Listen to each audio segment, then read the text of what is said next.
Welcome to the Quick Time Event Podcast, episode 111. John. Yeah. It's our 100 and it's fuck it. I knew I was going to fuck it up. It's our 111. It's our 111th birthday. We did it. We did it. We made it to our 111th birthday. My name is Josh. I'm one of the co-hosts of Quick Time Event, and I am joined as always by my partner in crime and co-host, John. Hell yeah, that's me. Quick Time Event is a chance for John and I to get together each and every week to talk about all of the nerdy things that we love. And for the first time, possibly in like 111 weeks, we made a Lord of the Rings reference. We did it. Nerd Culture Podcast mentioned Lord of the Rings like one time in 111 weeks. We had to have. We've talked about it I'm before. sure we did. I played Shadow of War at some point. Yeah. Anyway. Quick time. Hey, so we're here. We're doing it. So Twitch is. I never realized just how disrespectful they are. Ooh. Explain. How absolutely just ruthless and cold-blooded. So before we went live, I was checking out SGDQ. Sure. Summer Games Done Quick, for those of you that don't know what that is. Yes, benefiting, I believe it was Doctors Without Borders. Great cause. Yep. But what caught my attention was they are doing Ocarina of Time, but it seems like it's a randomizer. And by it seems like, I mean, after watching for about 3 minutes, I know it's a randomizer. Sure. And so it was fun. I watched it for like 10 minutes before we went live. And then I clicked back over to the channel that your channel, the one that this is hosted on, and the viewer count didn't just like update. It constantly went down until it hit. Oh yeah, the viewer count on this channel. Mm-hmm. Like it would have been one thing if I changed the page and it just updates everything, but it didn't do that. It did this giant like bin down countdown from however many thousand are watching SGDQ to our humble podcast. Yeah. And I was just like, that was just rude. That's a relatively new, I don't even know what you would call that. I would not call that a feature because it's totally unnecessary. It's mean. It's pretty mean. Yeah. Just update it with all the other information on the page. Why are you doing a counter? Yeah, I have no idea. I noticed that for the first time maybe about a month ago or so. I don't know who was in a boardroom? Like who made that decision? Was it just like the coder, like whoever was, whatever engineer was designing the redesigning the website? They're like, "Oh, I can make this. Look how cool this is. It counts down." Someone was feeling very petty. That's all I know. Yeah. And they wanted to pass that feeling along. Unbelievable. Feels bad. Thanks, Twitch. Feels bad. Thanks for making me feel good about myself. Oh boy. What have you been up to? A lot. Same, I think. So we missed last week. Yes. Oh, yeah, we did. That's right. We missed last week. I played so much stuff in the last 2 weeks. I'm trying to remember what I was playing before now. So let me start with Doom Eternal, which is a 2021 game that I held off on because it came out like a week before Persona 5 Royal. So I played Doom Eternal. Wait, did you say 2021 game? Did I? You're right. I did. It's not 2021. I guess I'm wishing that it is. I mean, yeah, we all just get this hell year out of here. Please, can we just can we get past the election? Get past the hopeful vaccine. Let's just move on. Let's just cut this year out of our lives. Let's pretend it never happened, and we can all move on together. So wishful thinking, I guess. No, it's a 2020 game. This came out in March, a week before Persona 5 Royal. I held off on it because I wanted to play Persona 5 first. Beat it in about a week or so. It's a pretty short game, but I mean, that's pretty typical for shooters. Like shooter campaigns aren't really longer than 12 hours usually. Yeah. It is more Doom. If you like, I had never played Doom growing up. The first Doom game I ever played was the Doom game that came out in 2016, the reboot, New Doom. New Doom. It's more of that. It's so fucking fast. It's so fast paced. Yeah. It's hyper aggressive. I usually play shooters very defensively and very passively. I usually like to kind of stalk around the map. I like to use distance weapons usually. You can't do that shit in Doom. Like you No. can't. I mean, so I played the new Doom. And yeah, if it's anything like that, because I also like I'll go with a DMR or whatever battle rifle, something with a scope that I can do like long range combat. And I think it's all those years of like playing legendary Halo campaigns that taught me that. Right. You have to find cover. You got to like Yeah. figure out where the enemy spawn points are so you don't get like flanked. That's how I grew up on shooters. Like Call of Duty, Medal of Honor, Halo. Those were all shooters that were very defensive and passive, and it's more about the it's less about, I mean, it's not that it's less about the shooting because that's the core mechanic of those games, but it's very much like use your environment to not get shot. Yes. Doom, Like all the box art will have these big hero characters with like assault rifles and SMGs and like these automatic guns that you need to be relatively close to use. No, if you want to survive, you're using the longest range weapon you can get your hands on. especially on the harder difficulties like Legendary Halo. Yeah. But with Doom, it's as much about the environment as it is in those other games, except that in Doom you need to use the environment to fucking just like, you need to understand how to use the environment to get as close to enemies as you possibly can and do it as fast as you can. And it doesn't help that like it feels like the default movement speed is at least double of every shooter that you're used to. It's very much like arena. You're sprinting constantly without meaning to. Right. It's very much Quake. I mean, that's the same company. It's very much Quake. It's very much like League of fuck. I always forget the name of this game. Unreal Tournament. It's very much Unreal Tournament. But so it's super fun to play. Very much a like kind of like an after dinner mint kind of like change the palate of your mouth kind of game because it's very short. Again, I don't usually play shooters that way, so it was kind of fun to play a game that forced me to play it differently than I wanted it to. Yeah. Aren't not to derail, but aren't bananas like a palate cleanser? Probably. I could see that. I'm trying to think. I know somebody who went to like this fancy steak place that had like all these cuts of meat. And like it was, you almost like bought a ticket, and it was like between each meat you had some kind of palate cleanser, and it was something weird. It was like you'd have this really nice cut of steak, and then you'd want to try something else, but like in between they'd give you like a piece of banana or something.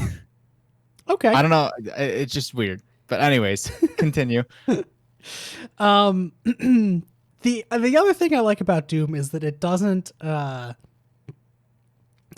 like try to hold back what it is. Like it's just a big dumb shooter with a big dumb main character that only has one thing on its mind. It is Duke Nukem, like the I'm here to kick ass and chew bubble gum or whatever that quote is. Yeah.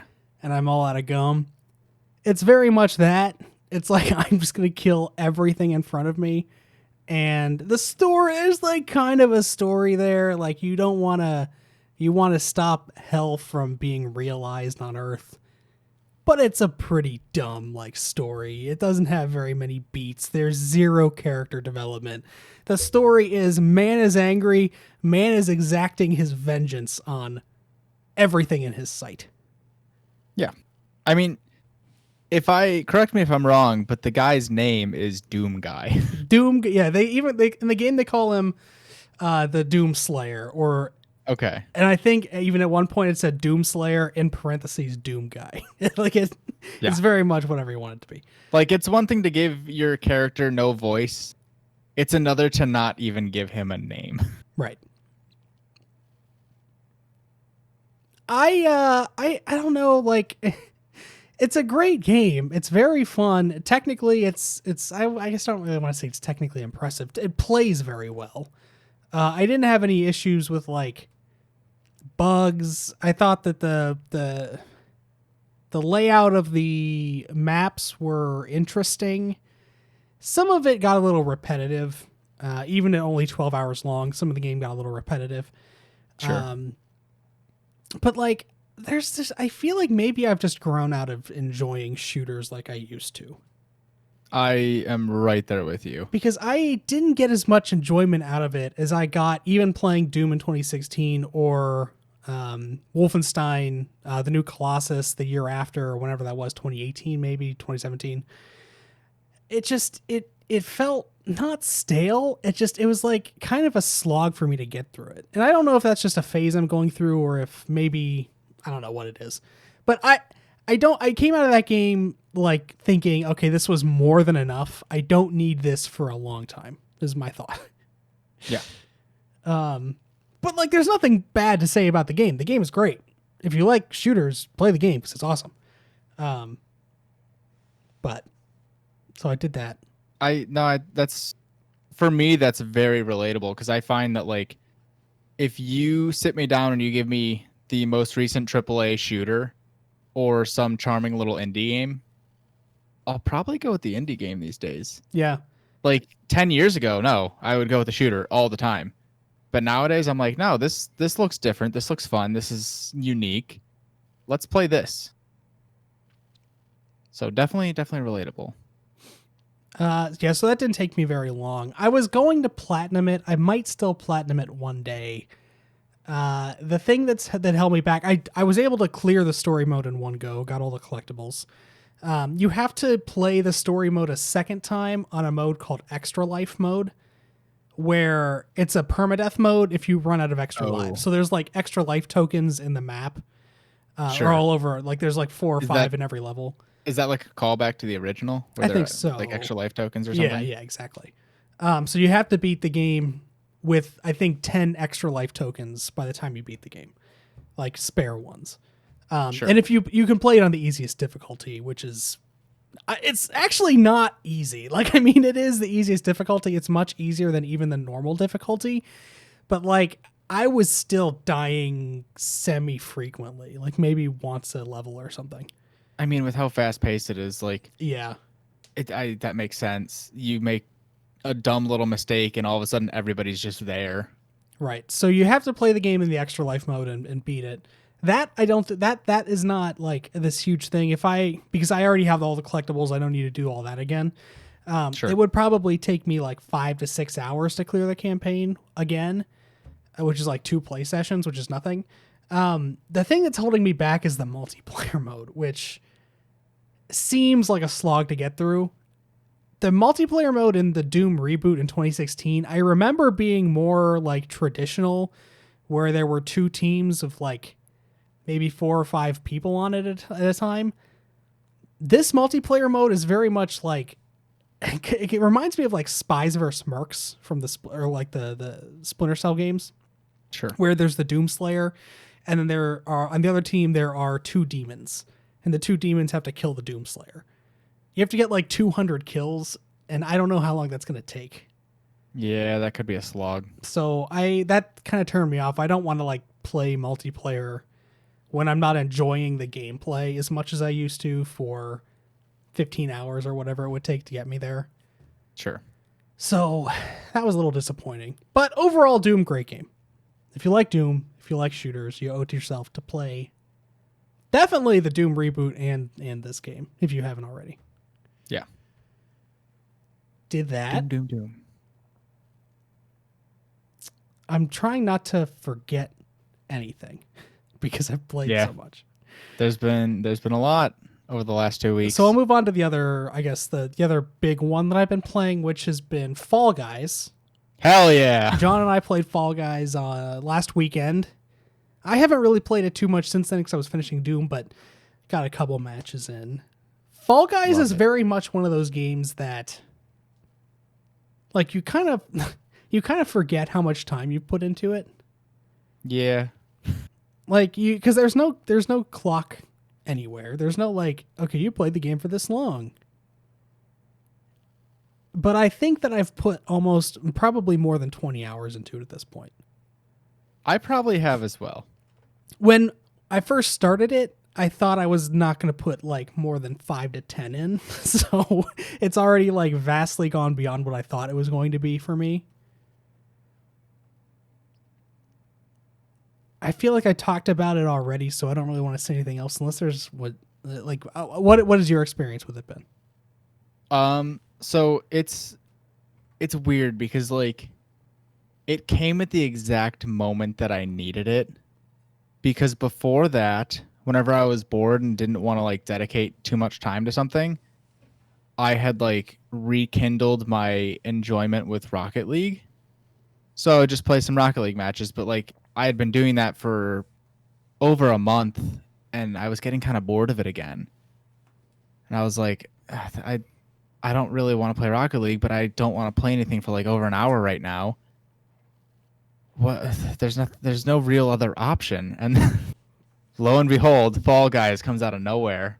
And I'm just like, this is exactly what I needed. Thank you very much. It has that je ne sais quoi about it that like it's an addictive small budget multiplayer game, just like Rocket League. Yeah. To a certain extent, just like Fortnite too. If you're really kind of, I don't know how much Epic put into the development of Fortnite's like save the world mode. I don't know what that really looked like from a development standpoint. But when you think about Fortnite Battle Royale, that's literally like an afterthought that they built in like 24 hours. Yeah. So they had all the assets. They just combined them all. It's like they just like these indie games. Epic is not an indie developer, and Fortnite is not an indie studio. But like these small games that come out of nowhere that capture the attention of everybody who is a gamer. Like everybody knows about Fall Guys at this point. Fucking Tim the Tatman on Twitch.tv, streamer there. He like played the game for like 50 hours and could not get a fucking win. The official Twitter account absolutely roasted him earlier today. Did you see it? Not today, but they've been roasting him for like the past several weeks because he's been playing the game and he had not gotten a win forever. And then yesterday he finally got the win, and I think he had like fucking 500,000 people watching him when he got it. Like, this is like a phenomenon. Fall Guys is a cultural phenomenon just as much as Fortnite was 2 years ago, just as much as Animal Crossing was earlier this year. Fall Guys is here to stay. Fall Guys is going to be around for a long time. Yeah, for sure. So I guess their official account earlier tweeted that they were nominated for some Twitch awards. And funny enough, there are 5 total awards they were nominated for, and they were like, "Can we pull a Tim and win one?" Yeah, they've been roasting him for a while. Like, but that's part of it too. Like the Mediatonic, and both Mediatonic, who is the developer, they are a true indie studio developer, and Devolver Digital, which is the publisher, not an indie publisher, but they publish a lot of smaller games. Both Devolver's Twitter account and Mediatonic's Twitter account have just been like, they are promoting the game the best way they fucking can, which is dry ass millennial self-deprecating like sarcastic humor. Yeah. They branded this game perfectly. I retweeted a stupid tweet today that was, this is how they make the Fall Guys goo. And it was it was like a blender. It was like a blender animation of a bunch of Fall Guys falling into a blender or a meat grinder. And it was spitting out the goo. All that gross little like pink slime. And Devolver Digital retweeted it and said, "This is canon now." Like they just decided that was canon out of nowhere. Just please respect our wishes. Please respect our wishes. They are marketing this game flawlessly. They are doing everything right about it. It's free. It's literally free if you own a PlayStation and have PlayStation Plus. Everything about like the online system is free. They give you the battle pass for free. You get the tokens and the what are they called? The kudos and the crowns for free. I think you can buy them. There is a digital storefront. I don't exactly know what the prices are on it, but yeah, I don't know if you can buy crowns, but I know you can buy kudos. Yeah, they're doing everything right with it. Yeah. It's really great to see scenarios like this where like we are in one of the worst times. One of the worst times, not the worst time, but like a horrible time to be humans on this earth. Yeah, without a doubt. And when we get something like this, that's a studio that just like puts out something that is pure fun for everybody, it's just like it's a ray of hope and sunshine, and it urges me to move forward in my life with hope because Yeah. there are good people out there doing good things, even if it's roasting Tim the Tatman on Twitter.com. Brilliant. You'll love to see it. Yeah, I really am excited to see what happens with this game because it's never going to be like Fortnite level, but at this point it's here to stay, maybe even more so than Rocket League. I think it could be a bigger game at the end of the day than Rocket League was. They did another just really good thing to see is that they are actually listening to their fans. Because I don't know if you saw this, I think it was tweeted earlier, but they've made a couple of, like, I think they branded it as like a sneaky update or something, but they've updated a couple of things. One of them is you won't get put into back-to-back team matches. Mm-hmm. And then they cut down the timers on some of the way too long matches that were like 2 minutes. Oh, I didn't see that. Yeah, they're cut to like 1:30 now. Okay, that's good. I've been wanting that. But like they're actually listening to what their fans and user base want, which is kind of unheard of. Yeah, and we talked about this at least this quickly, like right. within a week, addressing these issues. Right, and we talked about this on Sunday when we were streaming it, but these maps aren't big. Like it almost very much feels like a Forge, like a Halo 3 Forge map with a weird, like a funky game type that you've played with your friends. It very much feels like a Dreams game. They should be able to make these things relatively quickly, I would think. The hardest part about developing this game was probably the physics aspect of it, and they already have that. So like it's going to be really easy for them to continue putting out new content and to refresh stuff. They refreshed stuff after the first week. Like they took out one of the game types and added a new one in the first week of the game being out. Yeah. They're being responsive, they're doing everything right. Do yourself a favor, if you have Twitter, just go follow the Fall Guys account at Fall Guys Game.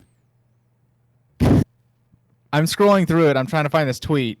I think I went a little too far, but like at least 7 in the row were making fun of Tim the Tatman. Ruthless. It's brilliant. I love it. I also played Hyperskate now that officially launched on consoles as well. I played a little bit of the beta on the PC, but then I downloaded it for PS4 last weekend and put maybe like 4 or 5 hours into it. It's not grabbing my attention. I think the Battle Royale genre has just passed me by at this point. Same. It's totally fine. I like the aesthetic of the game a lot. I like the new vaporwave sort of like EDM background music. I like the French architecture of the map. It's just like it doesn't feel great from a shooting perspective, especially coming off of Doom, like switching back and forth between Hyperscape and Doom. Doom just feels so much better than Hyperscape does. And sure. I don't feel like the loop is good enough. It takes forever to get into matches. If you die really quick, it's going to be another like 5 minutes probably, at least on PS4 before you get into another match. So that's not quick enough. It also just feels like enemies are bullet sponges. And when enemies are bullet sponges, it's one thing, like in The Division, that feels okay. But in Hyperscape, the game is so fast and there are so many movement abilities that can literally like vault you over buildings that it's so hard to kill people with low-level weapons at the beginning of the game. And it doesn't adhere to my play style, I guess. So Hyperscape, I hope it finds an audience because it is a really cool idea, but it just didn't grab me as much as I hoped it would. Sure. Yeah. Same here. I did find the update tweet. So there were 4 things. 2 of them, well, one of them was just kind of whatever, and that is that Valve costumes will now be available in the store on PS4. I didn't care, but cool. I think there's the I don't remember if it's the scout or the sniper from I Team think it was a Fortress scout. 2. I saw some people tweeting about it. The max player count for Fall Mountain is now 15. I think it was 20 before because I had a match where there were 19 of us and it was just that's right. chaos. Yeah, it's too much. Team Tail Tag and Royal Fumble are now, the timer is now 1:30. Much better. Honestly, you're on a fine line if you put it down to a minute because that might be too. I think stressful. 1:30 is a good place. Yeah, and then no more back-to-back team games. If you get one team game, you're not going to go directly into another. That's good. Addressing the issues. Yeah, like I said, they're doing everything right. Oh yeah, without a doubt. How many crowns do you have, or how many wins do you have? I guess. Do you know? It's either 3 or 4. I got good. I got the trophy today for winning 7 episodes. Nice. Felt good. What level are you now? 23? You put in a lot more time than I have then. Yeah. I think I'm 4 or 5 levels behind you now. I just love those crowns. I love the gameplay. I love the crowns. I love the noises that they make. I will say I love the color. Just everything about it is so perfect. I will say for me, it's not a game that I'm going to find myself playing by myself. Like I like the game a lot. It's just for me, I think that a lot of the draw is the social aspect. Like if I was playing it on stream, like when we were playing on stream on Sunday, or when you and I were just playing by ourselves on Saturday, like that was really fun. But like for me to sit on the couch by myself to play the game, I don't think I would ever do that. Probably. I will for a bit, but I know that eventually I'll fall off of it and I'll be like, okay, it's time to play a quote unquote real game. A real game. Yeah. So I have 2 other games I played. Wow. So much game. Busy. Yeah. I'm going to get the name of the game wrong. It's a Total War Saga, Troy, released 2 Fridays ago, I think now. Or maybe it was last Friday. I think it was last Friday. But it was a free game on the Epic Game Store for a whole day. Like the day it launched, you could get it for free, and anybody could get it for free. Total War is a series that I played a lot when I was in 8th grade. I played Rome Total War in 8th grade. And it was probably my favorite strategy game. It probably honestly is my favorite strategy game of all time. Don't play many of those. But it was a free game on Epic Game Store the day it launched. I was like, why not try this out? I like Total War, or at least I did in the past. I like free. I like free. I like Greece a lot. This is the Iliad. Okay, let's do this. Don't like it as much as I used to. That's for sure. Because I think I put hundreds of hours into Rome Total War. Like so many campaigns I played of that game. This one is streamlined in a lot of ways. I think it's like a half step. It's not a full Total War game. It's like a Halo ODST style Total War game. Like it's a full title, but it's abbreviated, I guess. Sure. So there are some things that are like heavily streamlined, at least from how I remember it being back in 2004, 16 years ago. Been a while.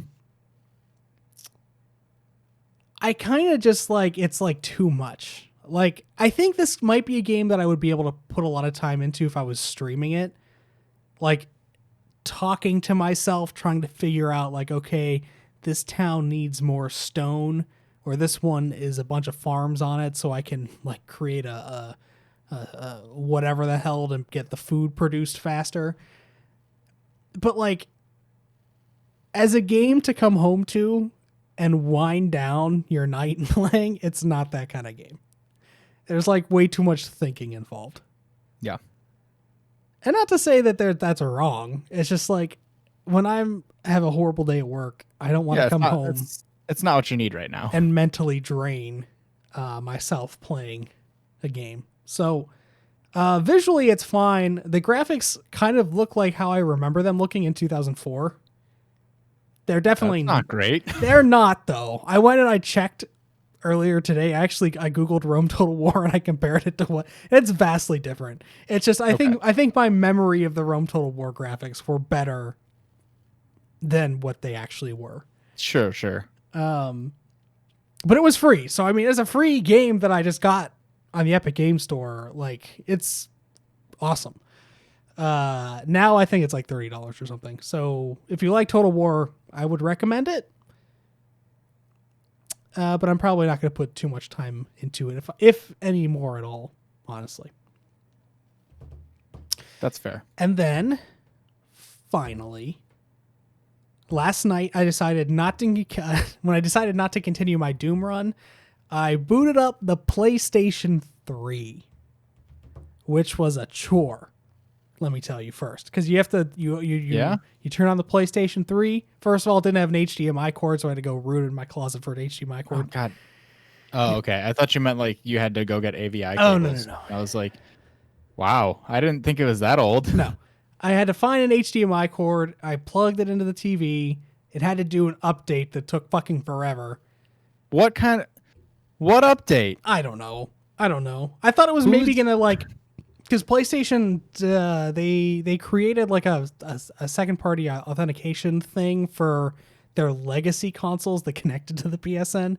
I thought maybe that's what it was about, but I never had to do the second factor authentication to log in. So it wasn't that. I don't know. It took like 35 minutes to download and install this update.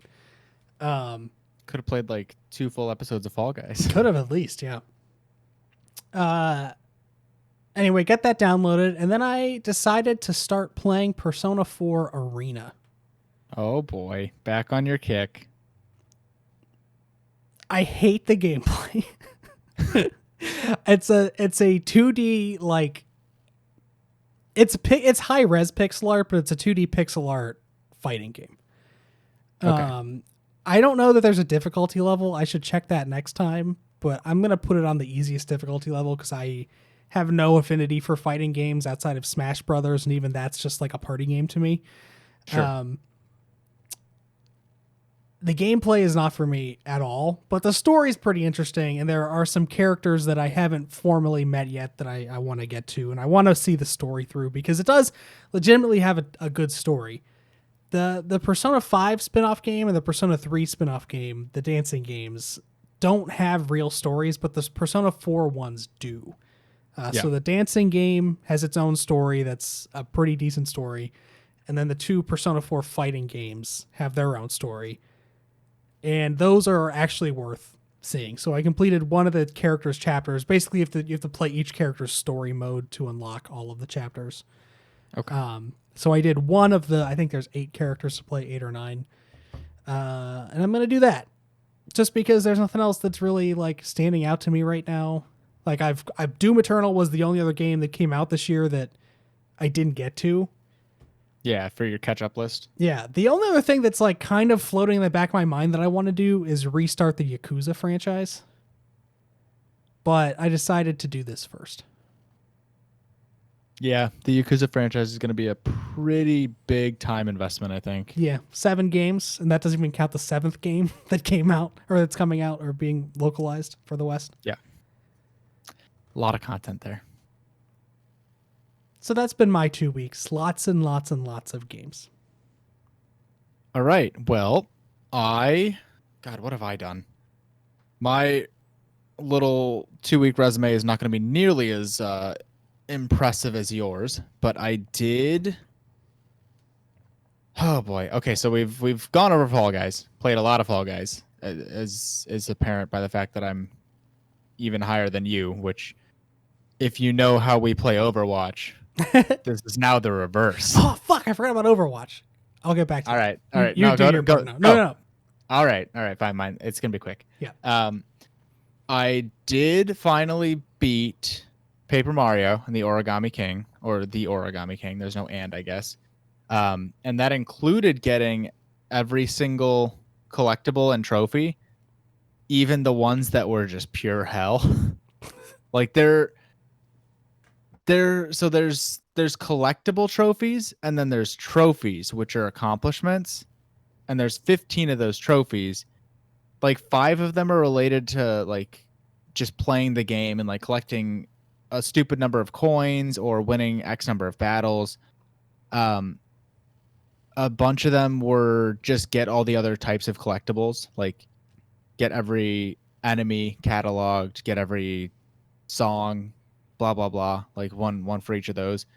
But then there were these like 5 just challenge ones, and they ranged from very doable and kind of easy to just stupid. Did you watch Janet play this game at all? No. She has the DS or the DS. She has the Switch Lite. The Switch Lite. So I can't see her screen most of the time. Sure. There's one that really stuck out in my mind that I honestly wasn't sure if I was going to get, because it was just it was so painful. There's this like river rapids game where you just essentially have to make it down the river and not have your boat sink, like to progress the story. And you finish it and the guy's like, oh, by the way, if you do this game and get every single coin, there's a pretty neat surprise. Is it Turns worth out it? that surprise is one of those trophies. So I just beat my brain mentally into a wall until I finally got it. But I got every single stupid trophy and achievement, I guess. So, yay for me. Yay! You don't even get real trophies on the Nope. Nintendo platform. Nope, not even a little. I did also. I don't know when the last anime that I talked about was, but I've watched a whole bunch of anime ever since last discussing it, and I don't know what I have and haven't talked about at this point. But I did watch a very good one that I didn't think was going to suck me in. Run with the Wind. 100% would recommend it. As somebody who really does not like running, it was very inspirational. As I was watching it, I was like, okay, this is pretty good. And then I finished it and like reflected on it, and I was like, this was brilliant. This was so good. I love this. These characters were great. And now I'm watching Fate Zero, which is not what I expected. Is that a what are those? What's that series or that genre called? Isekai, like you get transported to another world kind of thing. No, not really. So the premise is that there's this thing called the Holy Grail War, and 7 mages get the power to summon like historical heroes to fight for them, essentially. And whoever it's the original BR, last man standing, gets the Grail. Oh, okay. So they summon some really cool historical figures, and like you get to see them kind of interact and fight with each other, and it's just really cool. But like, I didn't have any expectations. Like, I had heard of the Fate series, but never even once looked into it. And then a friend of mine recommended it to me, and I was like, all right, I just finished Run with the Wind. Let's go with something different. Did not expect this. Not even remotely. But it's good. Good. I'm enjoying it. We finished, I don't think I talked about this either, but we finished Full Metal Alchemist Brotherhood a while ago. And then since then we're watching Korra again because it's on Netflix. And then Sure. We also started the Phoenix Wright anime.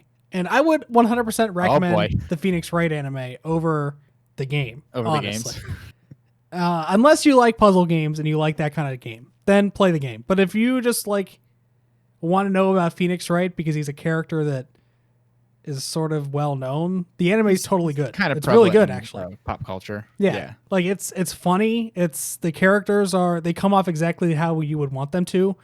The one weird thing is, and I don't know. We've only gone through the first case, or no, I guess the second case now.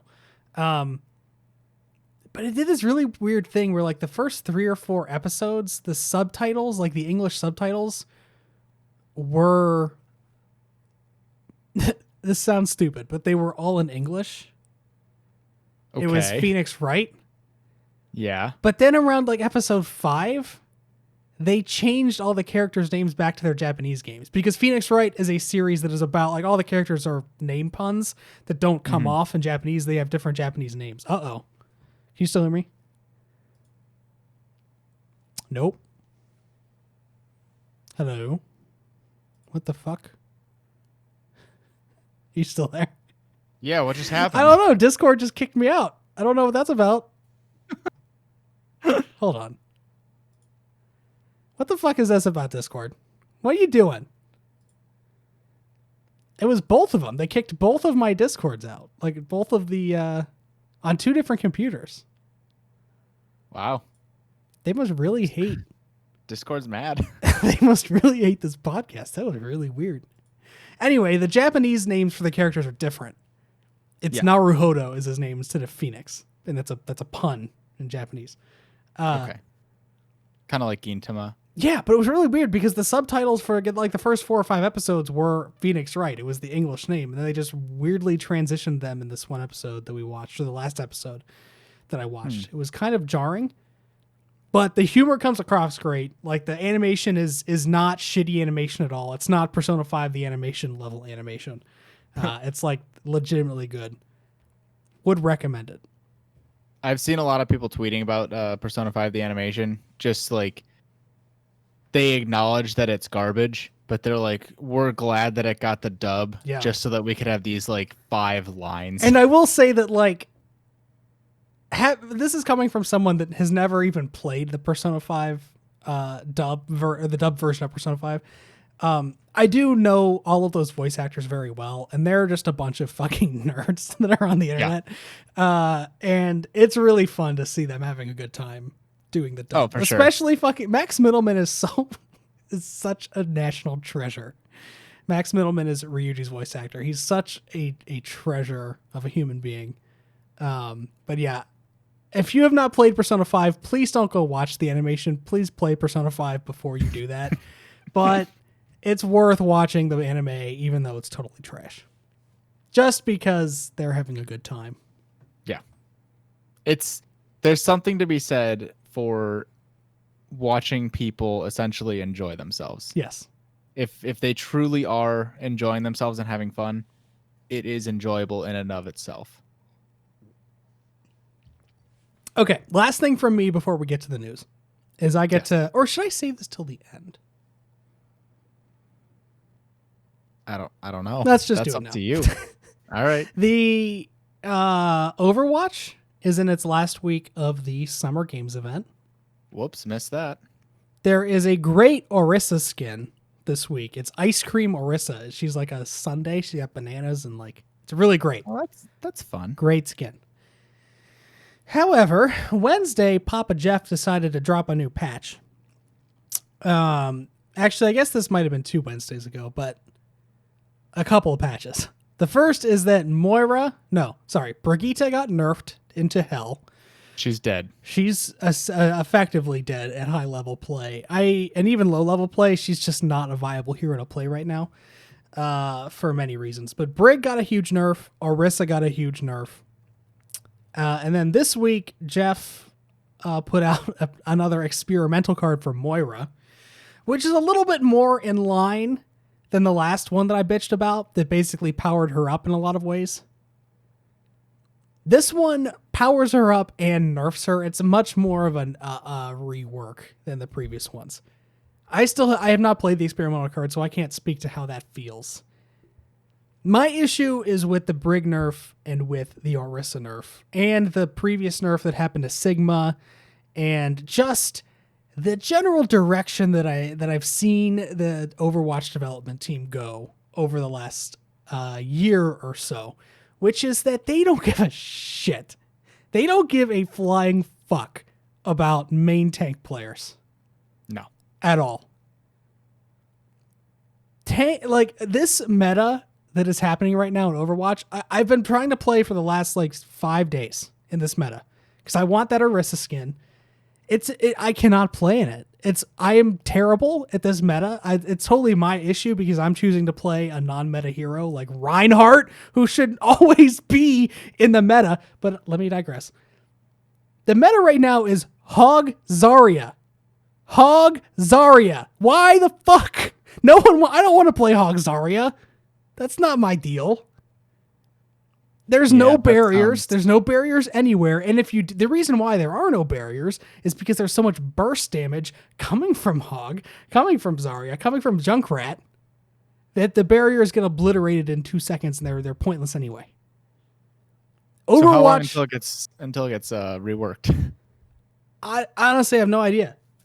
The Overwatch League plays this weekend, and I think that a lot of the higher level players are hoping that the Overwatch League sets the standard for the meta, because for the last week and a half they've been off or something, and so there hasn't been a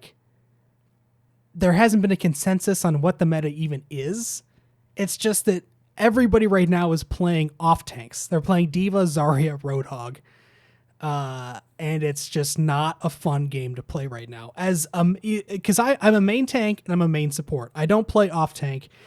I can kind of play a few off supports, but I'm very much a main healer and a main tank. And in those two roles right now, it's almost impossible to play the game. It's literally not fun to play the game. This is a game that I put almost 500 hours into over the last 2 years on PC alone. And it's not fun. It's literally not fun. So it's very, very upsetting. I hope that they do something about this. But yeah, that is the opposite of what a game company wants to hear. Yeah. Not having a good time with Overwatch. I was going to put that at the end of the show because there's a new segment that I have. Oh, okay. So stay tuned for that at the end of the show. Real quick before we dive into this. Apparently the Fall Guys account, man. I think this was like 2 days ago, but they just retweeted it themselves. Somebody named Alex, I don't know who that is. I'm guessing he's on like the dev team. Said he would just delete the yellow team if he gets 1 million retweets. They've been harping on the yellow team forever too. It's like it's become a meme at this point that the yellow team is like the bad team. And they've 100% backed that conspiracy theory. 1 retweet equals 1/1,000,000th of a delete. It's amazing. Perfect. Okay, let's get to some news. All right. John, what the fuck is 2020? What is this year that we live in? We have coronavirus, right? We have a year basically without Nintendo. We have widespread just social unrest for all of the right reasons. And that's a great thing that's happening. Don't want to mince my words there. The reason why those were happening. There were rumors about murder hornets for a while. I never saw them, but I guess they were there. There were murder hornets in the Pacific Northwest, which is where I hope to move. California's on fire one day. The bunch of stuff's on fire. There's a bunch of fucking whack jobs, our country included, that are like leading this world right now in a bunch of places. 2020 just fucking horrible, right? Like every month was essentially a new curse of some kind. Yeah. Like it'd be like, okay, April's over. What's coming up next? Now we'll still have some kind of unrest from just like Fallout, but we need a new thing now. Let me throw in like dystopian corporate Armageddon to this. Yeah. Epic Games I'm not going to call it altruistic motives. They do not have altruistic motives, even though I think that they maybe think that they do. Everything that Epic Games does is to drive money. Yes. Maybe they are being somewhat altruistic about it by saying we want our developers and we want developers using Unreal to make more money. But at the end of the day, I think that's still driven by wanting more developers to use their engine so that they can make more money. Yeah. So Epic Games has decided to fight Apple to the death, apparently. What an opponent to pick. Right. Epic Games and its CEO, Tim Sweeney, have... specifically Tim Sweeney, he's had like a long feud with Apple about their practices with the App Store, with the amount of money they take from developers that have stuff on the App Store. Tim Sweeney just clearly not a fan of Apple. No. But he has now brought his company into the arena to fight his apparent rivals over in, where are they at? Cupertino? Is that where their office is? That sounds right. So let me read this article. This article should be a summation of everything that we know to this point. Over on Polygon, Samit Sarkar wrote this explainer titled Epic Games' Fortnite Legal Battle with Apple and Google Explained. 3 tech giants enter this battle royale. Who will leave? Hopefully it's us. Hopefully the answer is the consumer will leave. That is ideal, yes. Fortnite is one of the most popular video games on the planet, playable across computers, gaming consoles, and mobile devices. But as of Thursday, August 13th, it's no longer available to download on mobile platforms. Not on iOS via the Apple App Store, and not on Android, except outside the Google Play Store. That's because Apple and Google removed the app from their respective marketplaces on Thursday for violating their rules. Immediately afterward, Fortnite maker Epic Games filed separate antitrust lawsuits against the two companies. Epic also staked out its position with a cheeky parody of 1984, Apple's famous Super Bowl commercial from that year. It's the latest and most explosive development in a long-simmering dispute between Epic and the two tech giants that together control the entire global market for smartphones. What's the nature of the conflict? Why is it happening? And why now? What could it mean for the Android and iOS software marketplaces? And will you still be able to play Fortnite on your phone? Why can't I download Fortnite from the App Store or Play Store? Epic Games decided... It's weird how they broke that out. Anyway, Yeah, Epic Games decided to pick a fight with Apple and Google on Thursday, August 13th, when the Fortnite pulled the repeating stuff. On Thursday morning, Epic introduced a new way to pay for V-Bucks, the in-game currency in Fortnite. Players on Android and iOS now had the option to buy V-Bucks via Epic Direct Payment, a route that offered them a 20% discount if they instead decided to buy the currency through the Play Store or App Store. They'd have to continue paying the higher regular price if they wanted to buy it through those two stores. So let's break this down as we go through the article. Okay. Epic 100% knew what it was doing without a doubt when they decided to offer V-Bucks discounted at the exact rate that Apple charges developers on the App Store. Apple's like, you know what? You want to make money on the App Store? You give us 20% of anything we make. Or any money you make. We get 20%. Yep. What does Epic do? They discount their currency by 20% and sell it outside of the app market. But also still through the app. Right. They 100% knew what they were doing when they did that. They had somebody in legal read the terms and conditions of being on these stores and said, nah, we're gonna violate that. That's okay. Why the discount? Google and Apple each take 30%. Okay, it's not one for one, but Apple and Google each take a 30% cut of purchases made within apps in the Play Store and App Store, respectively. With direct payments, Epic can pass on some savings to their customer. Honestly, that makes it that 30% makes us worse. Yeah. We're gonna make an extra 10%. That's essentially what they're saying. That is what they're saying. If they were truly being altruistic, they would have been like, no, you know what? Middle finger to you, Apple, right. Everybody else. We're gonna make it a true 30% discount and cut you out. That isn't what they did. No, and they did a 20% discount, which means their profits would go up by 10%. I'm curious to see how much money, like, I want a one-to-one comparison on every platform for how much money Epic Games makes per V-Buck. Because It has to be different. I'm sure that, so Apple and Google are both 30%. Yeah.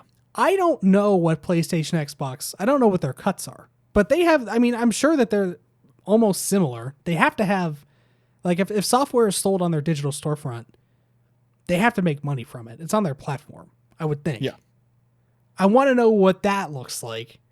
And then what Fortnite or what Epic makes if people buy V-Bucks on the Epic Games Store. Like, I want to see comparisons breakdown. I have a question, and this might be stupid. You can have your profile linked to all of these devices, right? Yep. So you could go to the Epic Game Store and buy V-Bucks and access them on these different devices, correct? I think that, yes. There's cross progressions. They just made it directly. They just made it a lot easier to do. This is something you could have done, right? If you went and bought V-Bucks on the Epic Game Store, but now you, for like a hot minute, could do it from your phone. Right. Yes. Okay. Okay. The thing is, Epic Games' stunt was a flagrant violation of the guidelines for the App Store and the Play Store. Both Apple and Google require that payments for in-app digital content be processed via their store's respective internal billing systems. Apple's rules are even more stringent, forbidding developers from so much as even mentioning external payment options. Epic knew exactly what it was doing. The direct payment feature was a deliberate attempt to circumvent Google and Apple's long-standing developer guidelines. The two tech giants couldn't let that stand, so both companies removed Fortnite from their marketplaces. What does Epic Games' dispute with Apple and Google even about? The fight is largely about what else? Money. Yep. Tim Sweeney, the founder and CEO of Epic Games, has expressed frustration for years from what he views as Apple and Google's monopolies on the software marketplace for their respective mobile operating systems. Apple maintains a fully walled garden on its platform. If you want to release an app that reaches the more than 1.4 billion active iOS users worldwide, you have no choice to do it but through the App Store. That requires agreeing to Apple's terms, including giving the company final approval over your app and the content within it. Android is a fundamentally more open ecosystem. Google allows third parties like Amazon and Samsung to operate their own app stores. In fact, when Epic launched Fortnite on Android in August 2018, it released it outside the Play Store. The company relented more than 18 months later, bringing Fortnite to the Play Store in April 2020, but it did so more reluctantly, saying that it felt it had no other choice because Google put software downloadable outside of Google Play at a disadvantage. Okay, so how much money are we talking about? The App Store, the iOS App Store, generated an estimated $61 billion in sales of digital goods and services in 2019. That's across the board. Everything. Yes. That's not just Fortnite money. Right. Some of the total consists of subscriptions, so the math is fuzzy because of the different commissions. But let's say that half of the $61 billion came from subscriptions and the other half didn't. If that were the case, Apple's cut of the total in 2019 would have been north of $13.72 billion. And that would be about 28.5% of the company's total services revenue for the calendar year. Note that in August 2008, 1 month after the App Store launched, Apple's then CEO, Steve Jobs, told the Wall Street Journal, "We don't expect this to be a big profit generator." We know it's going to be a big profit generator. Yeah, $13.72 billion later in 1 year. Not a big profit generator. Nah. Boy. Google makes an equally absurd amount of money. Yes. Kind of skipping through some stuff here. Why did Epic Games file lawsuits against Apple and Google? On Thursday, Epic filed separate civil suits against Apple and then Google in U.S. federal court, accusing the companies of antitrust violations. There are some differences between the two complaints, since Android isn't a closed ecosystem like iOS. And the one against Apple begins with an evocative reference to 1984, Apple's memorable 1984 Super Bowl commercial, which introduced the Macintosh computer personal system with an allusion to George Orwell's 1949 novel, 1984. Let me ask you this question about that. Did you watch the Fortnite trailer, the 1984 Fortnite trailer? I saw part of it, but it kind of just made me mad. But I did. I mean, I've seen the Apple one. I saw where it was going. Like, I got it. So the Apple one was created because they wanted people to like break out of the PC like everybody's the same kind of thing. Yes. They wanted they wanted to escape corporate overlordism, whatever you want to call that. Corporate enslavement. Sure.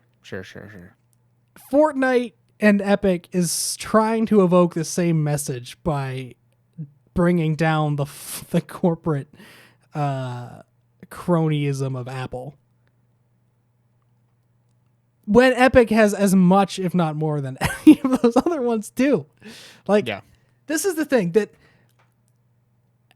I don't want to fully shit on Epic because again, they have done some developer friendly and customer friendly things. They gave me Total War for free last week for no reason other than I had to get it on their app store. Yeah. But they're like trying to make people their pawns in this like war between these two giant corporations that do not give a fuck. They're about you. invoking a victim card. Yeah. When really none of them are the victim. They're all making hand over fist of money. So much money. Enough money that Epic, like Fortnite makes Epic enough money that they were willing to 2 years ago say, okay, we're going to make Unreal Engine 4 free for everybody to use up until you make a certain amount of money with your game, and then you can pay us a subsidiary of it. And then they dropped. They took on. They like made their own app store, so they don't charge as much money. Like they did all of these things because they were making so much fucking money. Yeah. But I mean, it's all part of just a system of getting people to rely on them. Yeah. Because if you have the money, then you invest it in getting people to just be hooked essentially on your stuff. And then you guarantee more money in the future. You might get a smaller percentage of like however much you were going to get before, but who cares if you now have a population, like a user base that's 10 times the size? Right. You're okay, you saw a 5% decrease in what your profits would have been, but you saw a 10 times increase of what the actual like number of people are that are driving those profits. That's a net gain. Which is what makes me mad. The other part that makes me mad is Epic. Why did they release the 1984 thing at all? The only reason they released it is because they wanted to rally their fanboys. Yeah. And like be like, oh yeah, we're taking on Goliath. We're little David over here. We're little Epic Games. We're, an indie company. Really, if you think about it, we're an indie developer. Epic Games. We're going to take on Goliath. We're going to take on Apple. It's like, no. And I see like respected people. I see respected people across the games industry that have like chosen their side. They're like, you know what? Epic is doing a good thing. And I don't doubt that like if they're able to take on and win against Apple in a lawsuit, which I don't know that is going to be possible, but there might be some good things that come out of that. Yeah. But by no means should anybody believe that Epic Games is going into this because they want to fight for the little guy. No. They're doing this because they want to make more money. More money than all the already absurd amount of money that they make. My biggest issue with this whole thing is great. You wanna change how this app ecosystem works. You want more developers to see a larger percentage of profits. You want to have less taken out by these app stores. That's all well and good. But you just made this battle affect the consumer. There was another way to go about this. Right. Like yeah. you didn't need to put the consumer and user base under this strain. Maybe if you had tried negotiations and like gathered all the other developers and got everybody to like I don't know what they would do. But if you got everybody on the same page and Apple still wasn't playing nice, maybe that's your final choice. But this feels like launching a nuke from like day one of war. Right. Like you don't do that. There's other options. Honestly, it wasn't even day one. It was preemptive because they're the ones that started it. They're the ones that were like, you know what?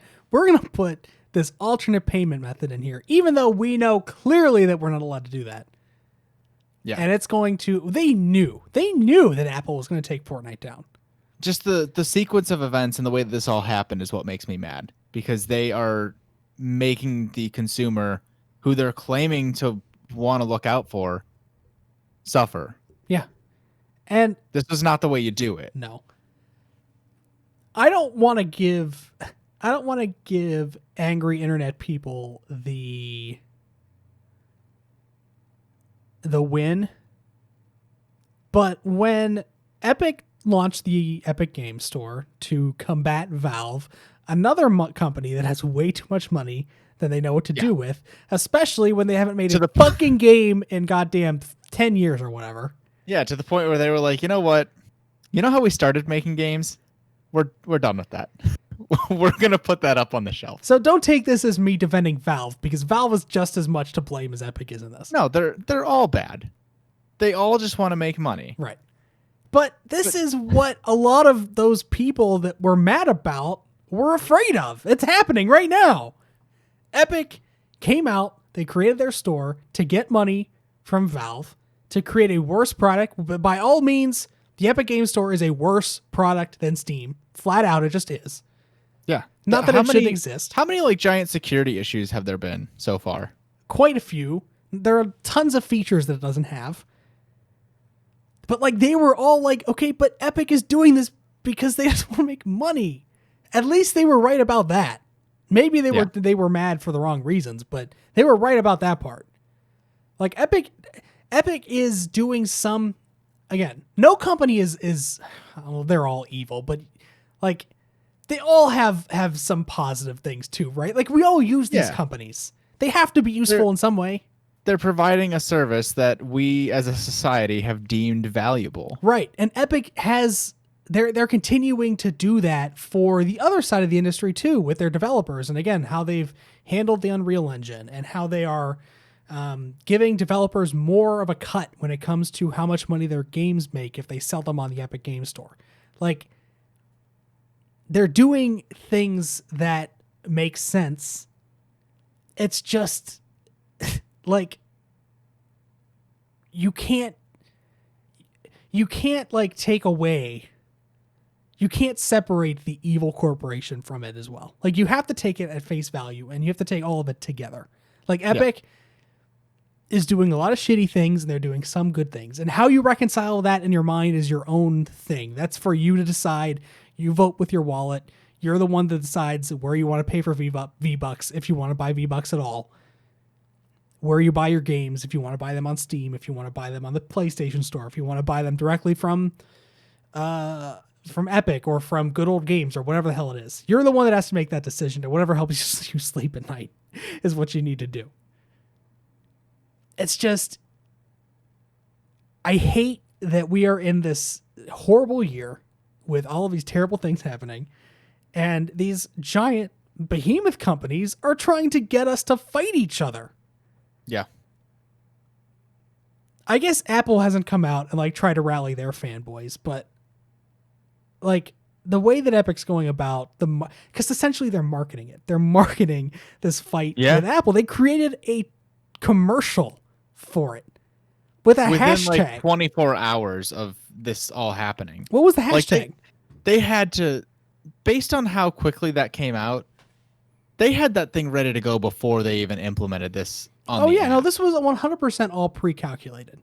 Yeah. They already knew that they were filing the lawsuit against Apple. They knew that was happening when they created this and then launched the update that allowed you to buy V-Bucks directly from them.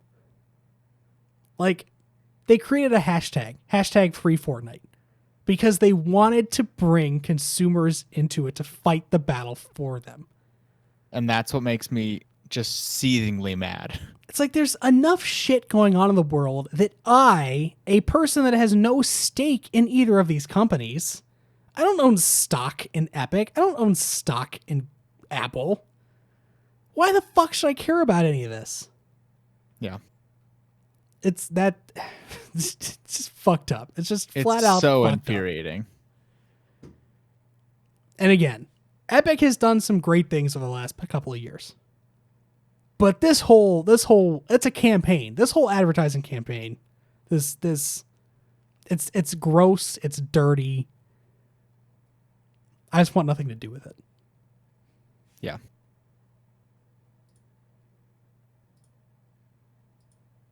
You hate to see it. You really honestly do, to be honest. It's so, man, this makes me dirty. It makes me feel dirty. Let's keep talking about Epic, though. All right. This article comes from gamesindustry.biz. Total different topic, though. Epic Games, why crossplay matters. Crossplayers play Fortnite 570% more on average than non-cross players. Psyonix and Phoenix Lab reveal similar benefits. Basically, crossplay is very good, is what this article says. Crossplay makes your game sell more. It makes players play your game more. And it should be standard. That would be nice. Okay, so this, again, comes from gamesindustry.biz. Written by no one. Actually, I guess this is a sponsored article. I don't know what that means, but there's no author. So I guess Epic Games wrote this? It just came from money. I guess Epic Games, this is part of their... Maybe I shouldn't read this because it's clearly some part of their marketing. This is part of the Epic Game propaganda. I don't know why this is just an article about crossplay, though. I guess Epic Games does have quite a few games that have crossplay. But to me, when I read this article, this is just like, hey, crossplay is a thing that you should have. I don't know how Epic Games is making money from this, but okay. Crossplay has a direct and meaningful impact on matchmaking speed and quality for online games, says Corey Davis, co-studio head at Psyonix. And it's so much easier to play with friends when you don't have to worry about who owns what device or console. You might stop playing a game entirely without an online friend to play with. Making every friend accessible to you, even if they're playing on a different platform, is a huge improvement to the user experience. Over 60% of games played feature at least two different platforms. This is for the game Dauntless from Phoenix Labs. Over 60% of games played feature at least two different platforms, and more than 80% of those games are played with friends. Move down to some Fortnite numbers. As of June 2020, 18.3% of the Fortnite user base has played on multiple devices. Epic Games analysis from March to June of 2020 found that more than 60% of Fortnite players partied up with someone from another platform to crossplay, and that cross players ended up playing Fortnite about 570% more on average than non-cross players, playing more days every month than non-cross players. So let's look at those numbers for a second. Cut V-Bucks by 30%, but give us 500% more of your time. 60% of Fortnite players partied up with someone to play on crossplay. And those cross players ended up playing Fortnite 570% more on average than non-cross players, which means that 60% of the Fortnite user base is playing 570% more than the other 40% of the Fortnite user base. Yeah. Think about that in just an hour a week. Or if you play 1 hour a week.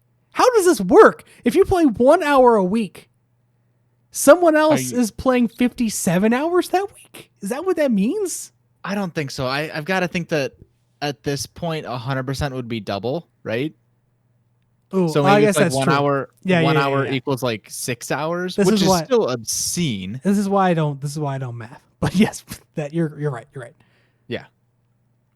So yeah, That's 600% If is somebody plays for double. 1 hour a week, then I guess that means that the people who are playing crossplay are playing 6 hours a week. Yeah. Which is But who that's a lot. Right, but I would wager that the average Fortnite player is playing more than an hour a week. Yeah. One play session is 2 hours easy. That's like 4 or 5 games of Fortnite. How I long? would think. How long does one like match last? I would say 10 to 15 minutes, probably tops. So let's say that somebody, the average player, who just plays on one device, plays one play session. They play like 4 matches, so like an hour every 3 days. Probably. Yeah. So I mean, it's You're a going from ridiculous 2 amount of time. hours to like 12. And we're talking the majority of the player base. Yeah. 60% of the player base. And explains why they want to increase that V-Bucks profit. Right. During each day in June 2020, 44% of Fortnite players cross-played on average, and 44% of Fortnite players cross-played on average. Oh, and players that cross-played spent an average of 1.5 hours longer playing than those that did not cross-play. And that's just in June. Epic Games finding that the average monthly revenue per user, this is the other thing, who cross-played Fortnite was 365% higher than non-cross players. There it is. So basically 4 times what a non-cross player would play. So cross-play, you put cross-play in your game, here's what happens. Most of the people playing your game are cross-playing. They're going to spend upwards of 6 times as much time playing your game, and they're going to spend 4 times as much than the average player not cross-playing. Those are really significant statistics. Those, yeah, that if that doesn't convince a developer to put crossplay in their game, I don't think anything will. Right. And yeah, I mean, I guess this entire article was talking about Epic Games. They were talking about Rocket League. They were talking about, I didn't know that Dauntless was an Epic game, but okay. And then Fortnite, obviously. Sure. But I don't know how this article, I don't know why they sponsored this article other than like they were like, look how much money we're making. Which just reinforces my anger. We need more. Yeah, just reinforces my anger from our last conversation, but yeah. Crossplay should be a standard thing and everything from now on. It's till the end of time. Please and thank you. All right. Let's stop talking about Epic Games, please. Please and thank you times 2. All right, what time is it? We're 10 o'clock. Most of these are pretty fast. The rest of the stuff on here. Microsoft's got some new games. If you can call them that. One is technically a sim. So Microsoft Games Studio, or I guess Xbox Game Studios, have released 2 games in the past week. The first is Flight Simulator, the next update to Microsoft Flight Simulator, which granted is very technically impressive. And for people that like Flight Simulator, which is an extremely hardcore audience, they seem to be overjoyed at it. It scored very well. It's in the 10, I think it's in a 93 on Metacritic. It is the first 10 out of 10 game from Xbox Game Studios from like IGN in forever. Like Halo 3 was the last 10 out of 10 game from Xbox Game Studios, I think. Yeah. So it's doing very, very well critically. Apparently it's going to come to Xbox eventually. But 150 gigabyte base download. Huge game. Ginormous. And I think it's because they mapped out the entire world. Yeah, I think I read somewhere on like some article from I think our Discord channel that like it uses Bing's multi-terabyte data file for just the whole planet, and like I think it said anything under like a story, like a not even a story. It was something stupidly small, where it was like if you want, you can fly over your own house, and it was like that's uncomfortable. Yeah, really cool, but also no. My house is in a game. Look, that's where we live, Mom. Jimmy, what are you playing? So it's such a weird time for Xbox game studios. They put out Flight Simulator, and it's like their first 10 out of 10 game in a long time. Who knows when their next one's going to be? And then they put out, like, 3 days later, Battletoads, which is a game that's been in development for fucking ever. Phil Spencer announced it a long time ago. Everybody, like, had this nostalgia for Battletoads, and this game is really weird, this new Battletoads, because it's like, I think it's like a 70-ish on Metacritic. Yeah. However, the audience is very much split. It's not like everybody's giving it a 7 out of 10. There are people giving it like 3s and 4s, and there are people giving it 8s. And they just like, they meet in the middle for Metacritic. I remember enjoying Battletoads back in the day, but it was essentially just the Teenage Mutant Ninja Turtle arcade game reskinned, if I remember it right. Yeah, I mean, they're gross characters with gross names, and they live in a sewer, and they ride motorcycles. Yeah.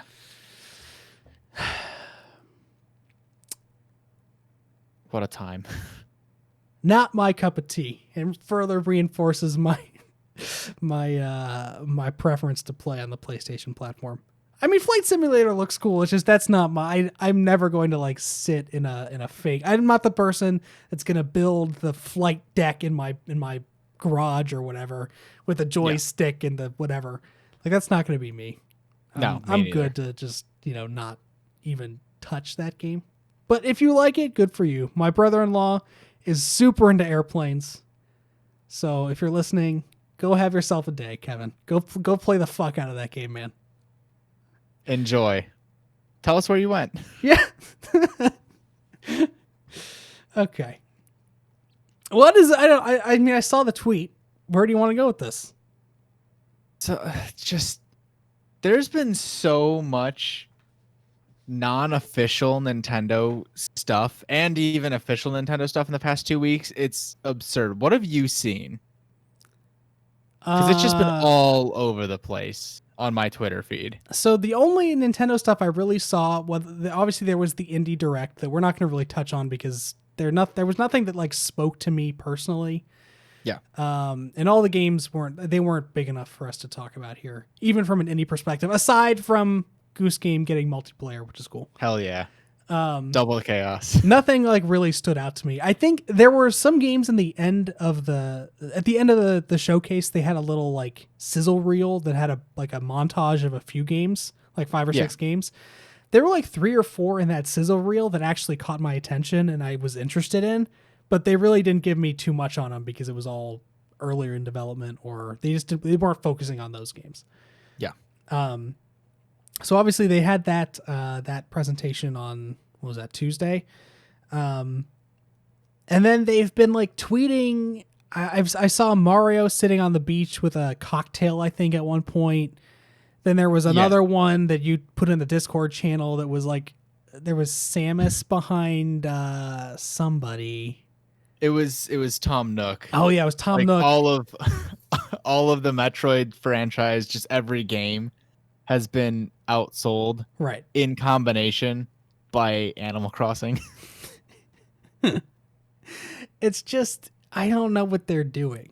It seems like they're trying to have fun with their promotional imagery, but is there a bigger story being told here? Are they being coy? What's going on? I don't know. So the one tweet that I had shared somewhere, I forget, has Mario just chilling on the beach, and like with all the rumors and speculations about these remasters, including Sunshine, people are like, "Oh, is this Nintendo like actually giving us info?" Nah, they just wanted to say, "Hey, it's summer. Here's Mario." And then, oh my god. So there's a bunch of websites that have had a Skyward Sword, I think HD remaster listed on Switch. So allegedly that might be coming.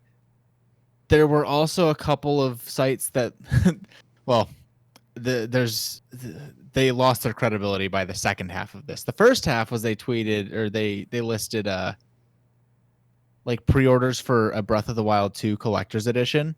I did see that. And I was like, okay, I doubt it, but like maybe they'll just talk about it this month and release it for the holiday. I don't think it's gonna happen, but who knows?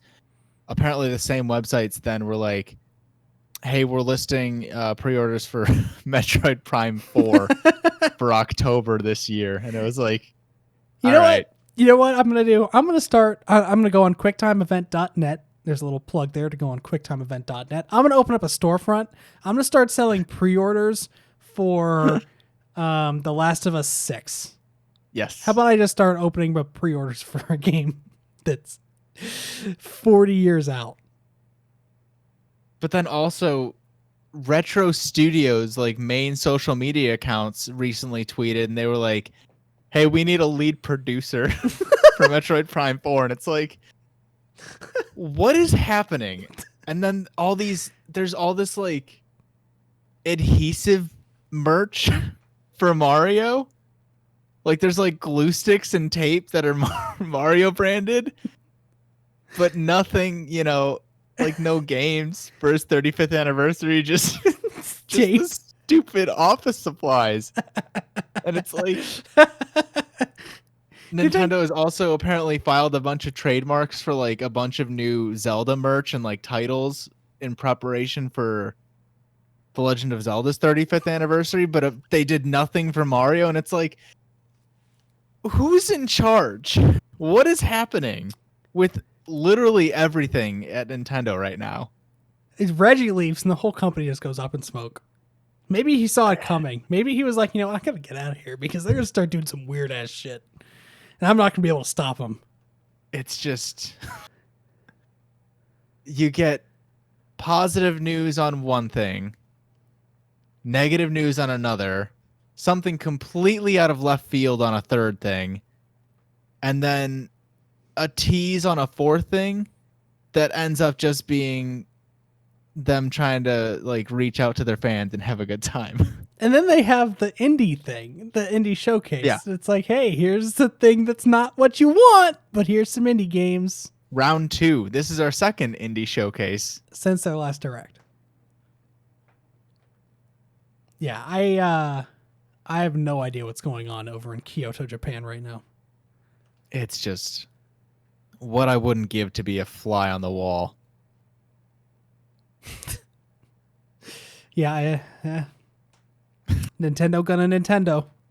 If there's one thing we have discovered on this podcast, and that's not like that we discovered it. If there's one thing that we talk about more than anything else on this podcast, it's probably that Nintendo is gonna Nintendo.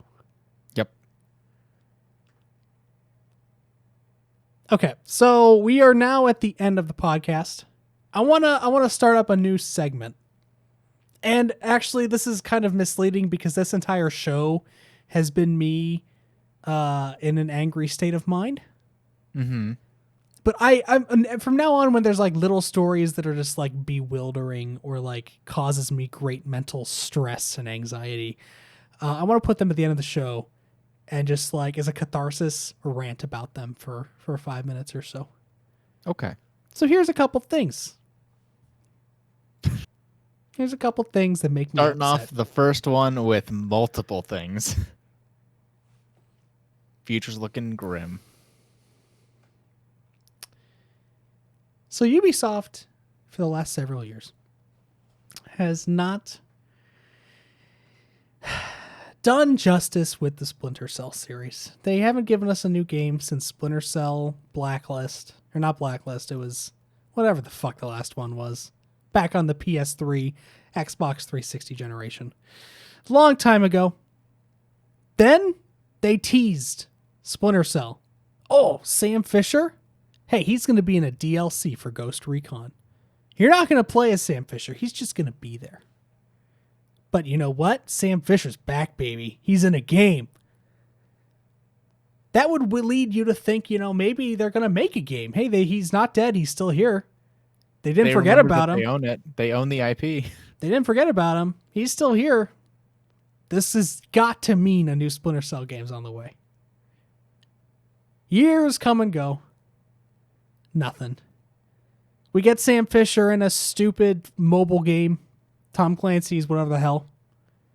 Another game that is not his own game. That's fine, I guess. Maybe the real Splinter Cell game's on the way. We get a Splinter Cell anime announcement.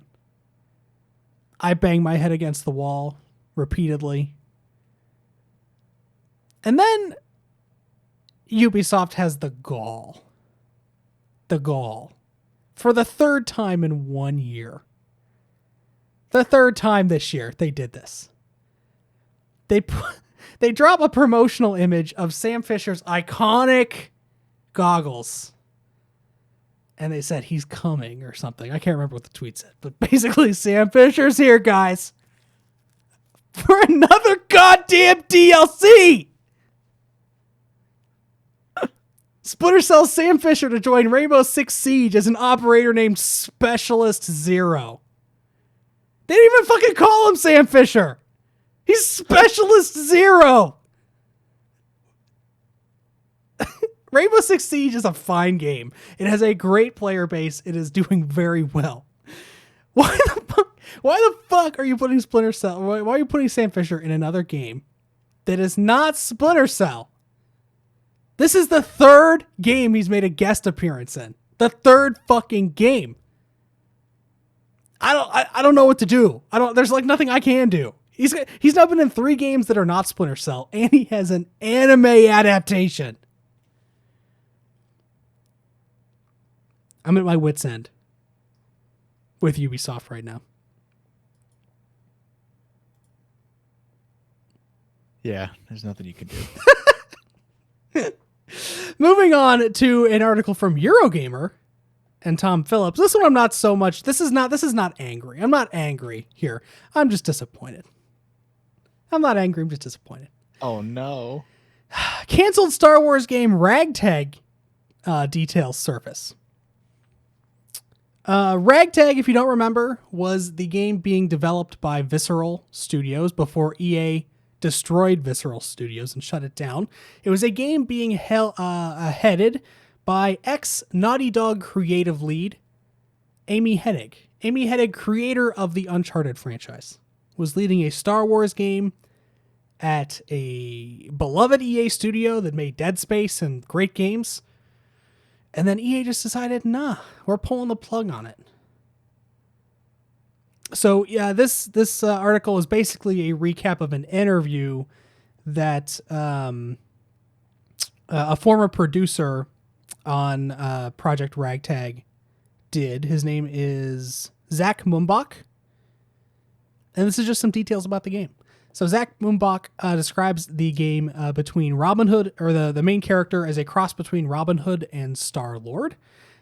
He says that the timing was weird with Project Ragtag's shutdown because the sequence of events was like, hey, we have a studio... Oh, wait, sorry. Mumbach was a veteran of Visceral when the studio began work on Hennig's Star Wars project, codenamed Project Ragtag. But things were tough from the start, he said. After the team at Visceral was forced to quickly pivot back from its previous project, Battlefield Hardline. So Visceral, very story-centric, story-driven developer, making Dead Space. I think there were 3 Dead Space games that they made. Yes. Move on from Dead Space and then make a Battlefield spin-off game called Battlefield Hardline, which Battlefield Hardline's campaign was actually like legitimately really good. It was a great campaign about cops, but eventually became not about cops. So it's still worth playing if you want to go back and play it. So they pivoted off of Dead Space to go into the EA abyss with multiplayer games and create this Battlefield Hardline game. And then so they pivoted off of their previous project, Battlefield Hardline. The timing was weird, Mumbach told the Min-Max show. The sequence of events was like this. Hey, we have a studio with their own engine who make really high-quality single-player games. And we're going to take the studio, move them to Frostbite, which is the EA engine, and have them make a Battlefield game. Okay, I'm fine with that, said Mumbach. He stayed there and worked on it. But we had a lot of people at the studio who were experts on narrative and single-player games, and those people left. And that's fine. Some of them went to Crystal Dynamics and worked on the Avengers game. That stuff happens. Then we went and hired a bunch of people who knew multiplayer first-person shooters to help us with Hardline. Cool. So to ship Hardline and go, hey, you guys are now going to make a big single-player third-person game. That's the thing which is hard for me to get over. Who's making this plan? There is no plan. We were experts at this genre of game 2 years ago, and then we remade our studio, and it was hard, and we pulled it off. And then it was like, hey, go back to what you guys did before. And we were like, well, those guys who were good at what they were doing are not here anymore. Mumbach was full of praise for Amy Hennig, who said Mumbach is full of praise for Amy Hennig, who he says brought clever decision-making around story and characters and remained professional even as it became clear EA's goal for the project were not lining up with the studio's own. We had this leadership team come in from Vancouver, and not knocking them, but they were in the same position that I was in Army of Two. They were like, hey, we need to ship this thing. Let's go cut this, cut this, cut this. And I'm thinking, this is effing Amy Hennig. We have the chance to make the greatest Star Wars game ever made and a possible Game of the Year contender. This isn't Army of Two. I think we would have made the best Star Wars game ever made. The story and the setup and the characters were all set up for success, but what we had to execute was going to take a while. I think the company saw that, hey, you guys are eventually going to make a crazy good game. At the time, and then we got shut down, Patrick Soderlund, who was the EA executive, was like, hey, what's with the game? Winner, winner, chicken dinner. What's with that game? The winner, winner, chicken dinner game. What's that game about? Then they sent out the infamous no one cares about single player anymore press release. So EA took Visceral Games, forced them onto Battlefield Hardline, which was a game that they were not prepared to make. Then they took them off Battlefield Hardline when the game was complete and said, hey, go back to making a single player game, even though all the people that were good at making single player games left Visceral. They bring in Amy Hennig, a visionary game director who made some of the best games of all time and the most beloved characters in the PlayStation canon. And they're like, hey, make a Star Wars game. And then all of this stuff comes out about, like, it's going to be the best Star Wars game ever made. Amy Hennig is making a Star Wars game. It gets all shut down because EA has this multiplayer boner that doesn't even exist anymore. It's upsetting. Rest in peace, Project Ragtag. We knew you. Not at all. I wish we knew you.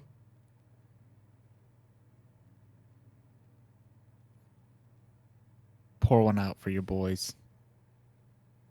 Especially because then they went out. So Visceral got shut down, and Star Wars Jedi Fallen Order had to have been greenlit like within days, because that game was shown off for the first time. I might have been in the same press conference one year as Ragtag, so they were being developed like alongside each other. And for some reason, Jedi Fallen Order got the okay to be a single player Star Wars game, but they were like, no. Visceral, no. That doesn't make any sense to me. But a lot of what EA did back then didn't make any sense. They Nintendo'd. They EA'd.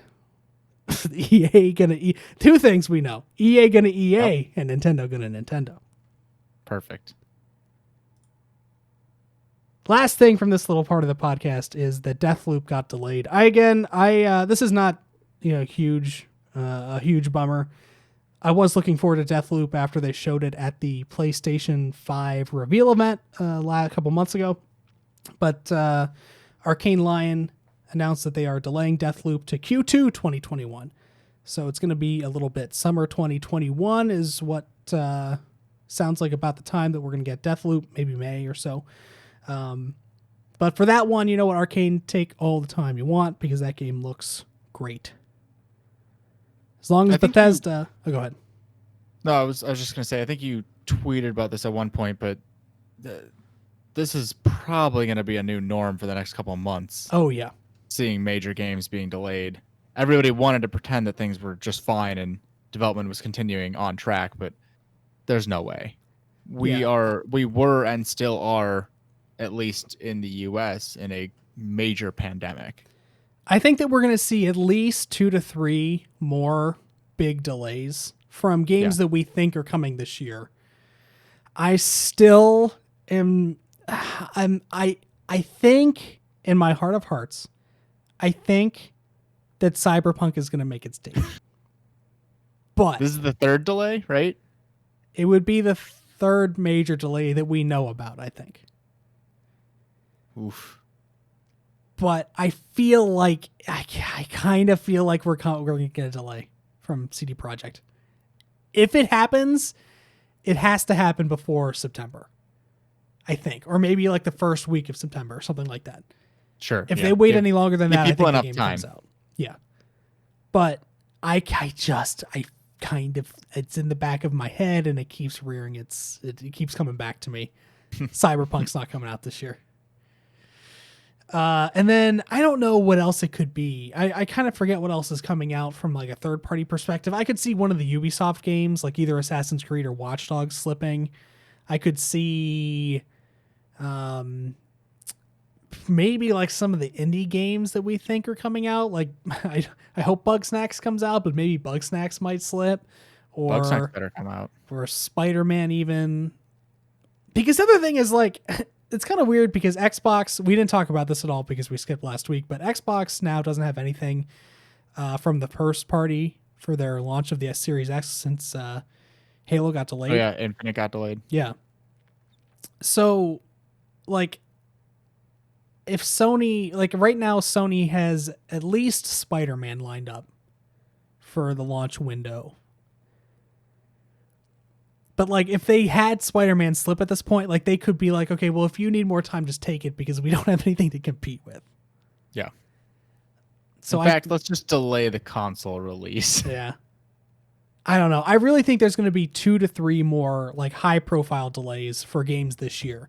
I think the other side of this is that all of the games that we know about that don't have release dates, I think those are going to get delays as well that we're not going to know about because we don't know the release date. But Sure. Like, we saw a teaser, and for all we knew, it was coming out in the next 3 years. Supposed to come out this year, apparently, but we never knew. Right. I think that those are going to get delays. Like, Yeah. if we thought that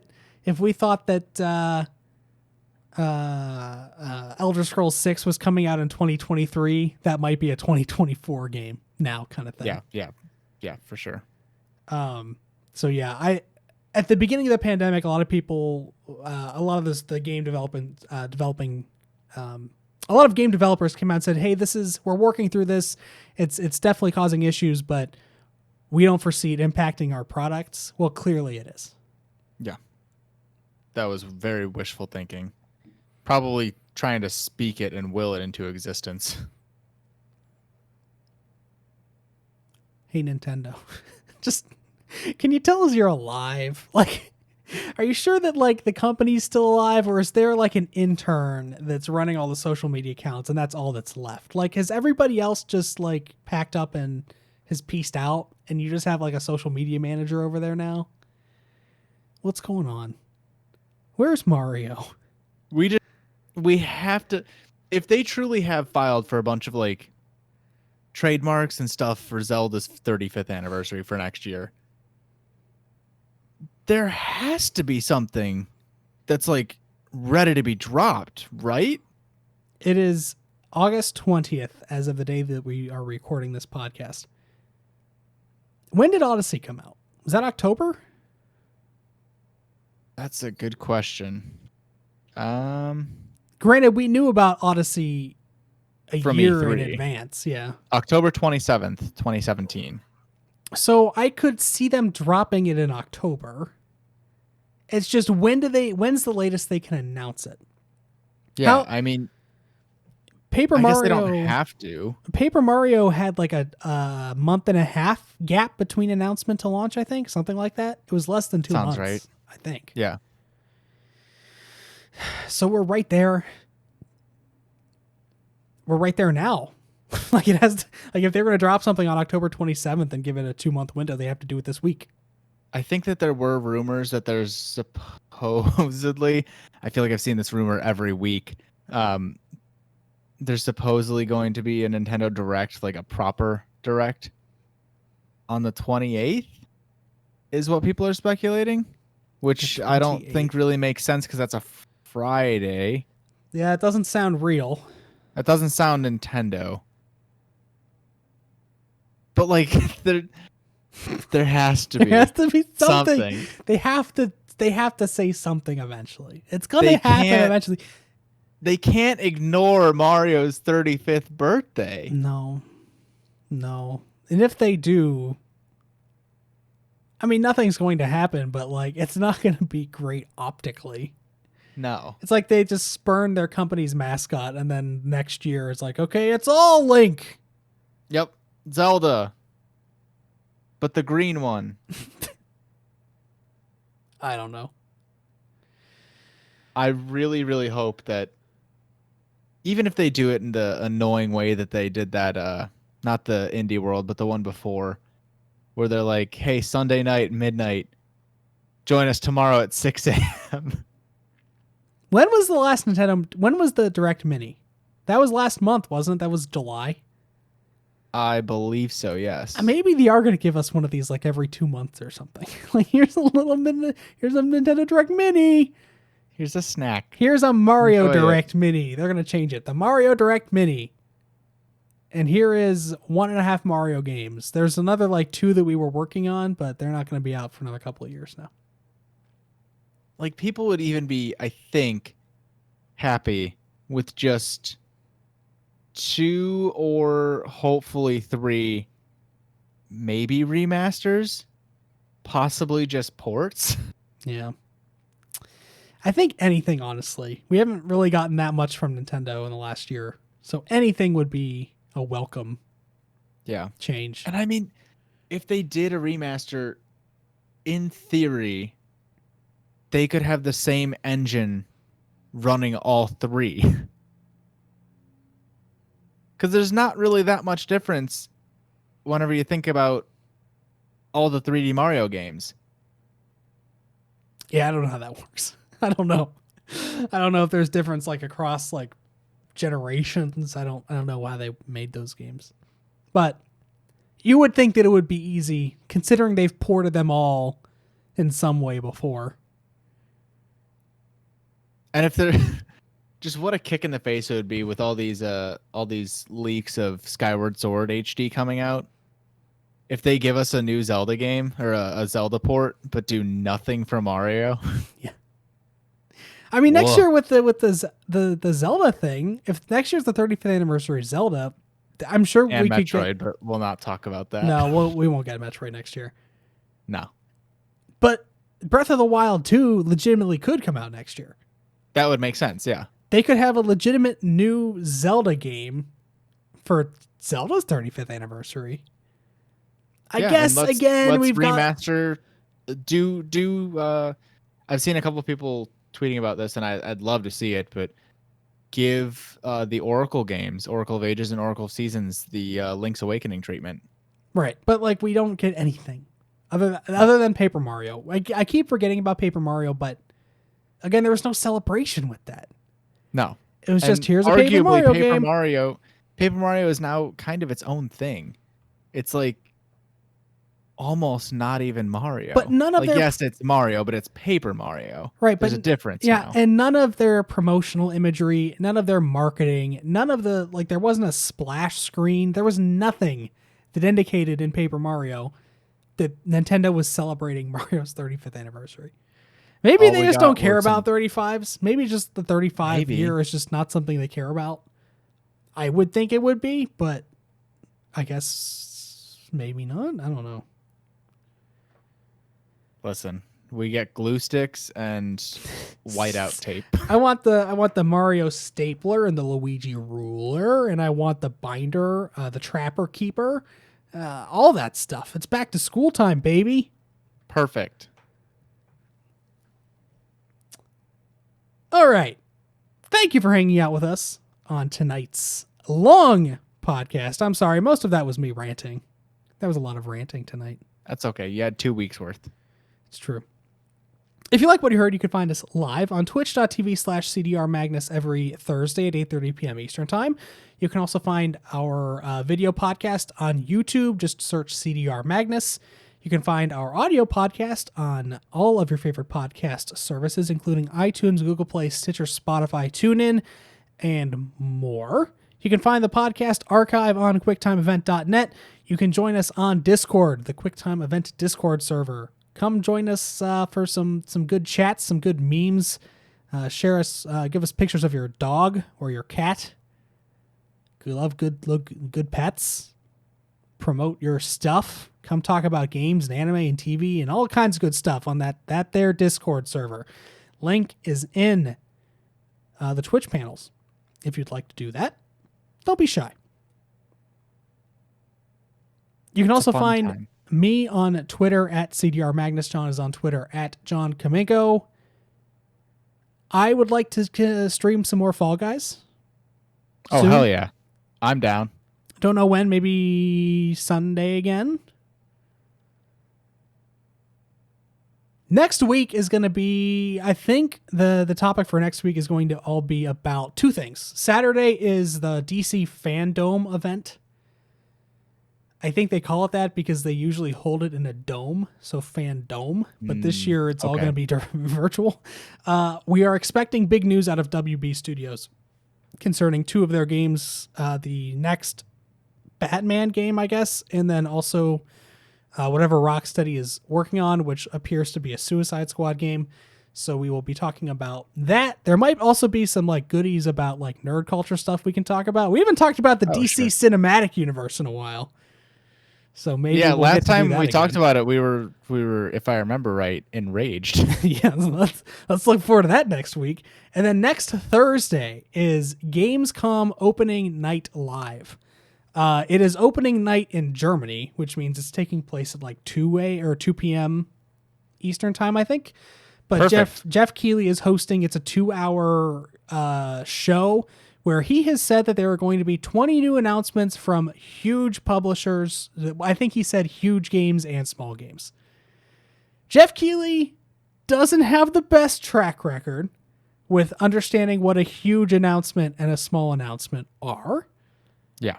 But this is Gamescom we're talking about. So maybe there's going to be something worth talking about in there. We'll see. But that is at 2 p.m. Eastern time next Thursday, so that will happen before our podcast. And then we'll talk about it then.